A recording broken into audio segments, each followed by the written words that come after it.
Okay, I'm going to go over this little poster with you, and then we're going to be looking at some questions that have to do with the numbers being even or odd. Okay, so a number that is an even number is divisible by 2. An odd number is a number that is not divisible by 2. Okay, so when determining if a number is even or odd, you use the digit in the ones place.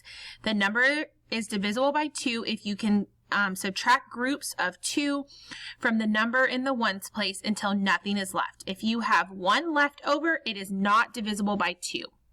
So, oops, sorry.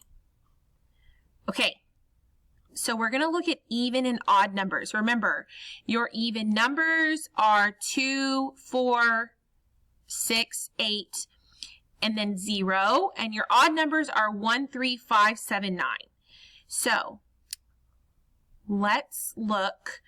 We're going to start looking at this card in a second, and I'm going to write out our even and odd numbers for you so you can see them.